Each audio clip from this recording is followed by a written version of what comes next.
Hey everybody, welcome back. Today we're going to go through the process of removing the PCM or ECU, or what Honda calls it, the PGM. Can't get a focus on that, but the PGM EFI or PGM fuel injection module for the 2019 Honda Monkey. So the Pgm-Fi module controls the fuel injection, and it's basically the computer for the Honda Monkey, and controls all the systems, your sensor feedbacks, your fuel injection, your ABS even. So basically this little module, I'm going to take it out of the box and show you right here.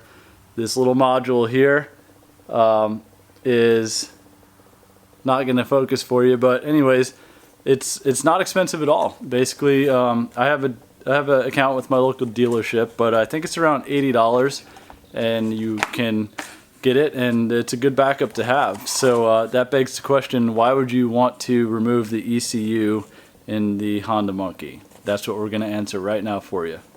So the reason I'm going to remove the ECU, and the reason why most people will probably remove the ECU, is to send it off to get it reprogrammed by an expert in Honda Monkey, or mostly Honda Grom tuning. So why would we tune the ECU?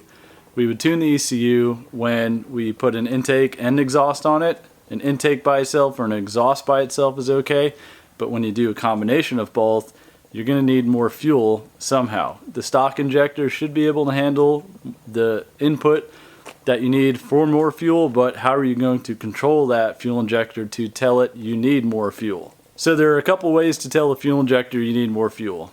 First way is to obviously have your ECU reprogrammed, and that's not an easy thing to do. It's certainly the cleanest thing to do because you don't need to add any external systems or piggyback units like I have with the Pizzazz or the Power Commander 5, which is a dyno jet product. I have that on the Grom, so I have experience with both of those. But the cleanest and easiest way to do this is to send the ECU off to an expert, and there are a few I can put in the description of the video that will take your ECU and get an idea of what kind of tune you need on it based on the mods you tell them.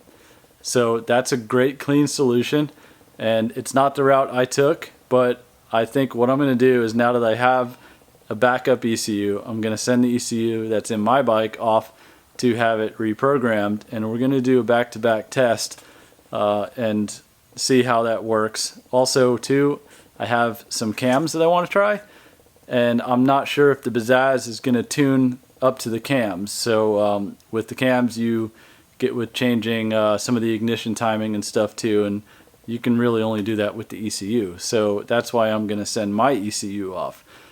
However, you can also use a piggyback unit like the Pizzazz ZFI or the DynoJet Power Commander. Those are units that plug into your sensors or piggyback off of your ECU and basically take the inputs that are coming back from the sensors or going out to the sensors and modify and tricks the ECU or tricks the sensors on signal or feedback that it's giving. So the ECU is still working in its own way, unknowingly that anything's even changing the signal before it gets to it or after it leaves it.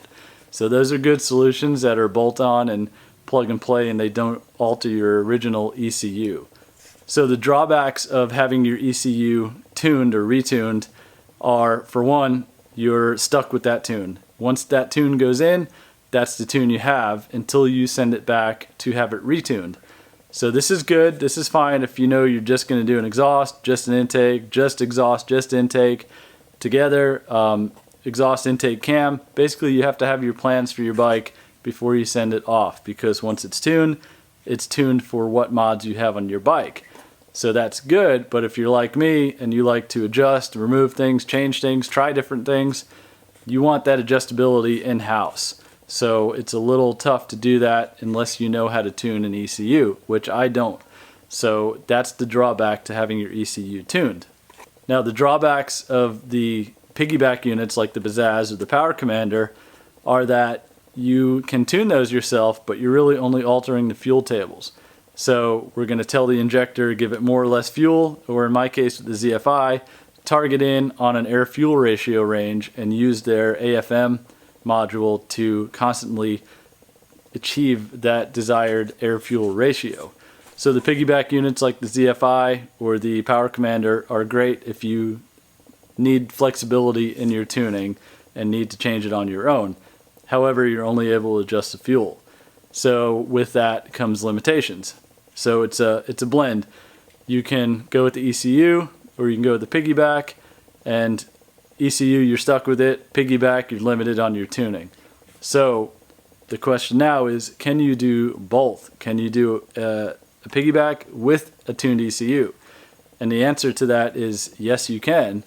So when you get your ECU tune, the tuner can only do a couple of parameters for you in disregard the fuel tables. And the fuel tables you can control, but with your tuned ECU, then you can get the ignition where you want it to be and also raise the rev limiter. So I think that's what we might do with ours, so we could still use the Bazzaz. Or I might just have him tune it to the mods I want to do and then do a back-to-back test versus the Bazzaz and see how they differ. So with all that in mind, the first step is to remove the ECU out of the bike. And this is not a hard thing to do. You basically take the seat off, take the battery out, take a couple screws down in that cavern that's down there, unplug your ECU, and rip it out. So we're going to go through that process now. I'm not going to do a step-by-step, but I'll do sort of a montage video and go over the steps in a quick format set to some music. So it's pretty straightforward. I hope you guys enjoyed watching this, and hope it helps you out. And thanks for watching the channel. I hope you enjoy all the rest of the videos as well.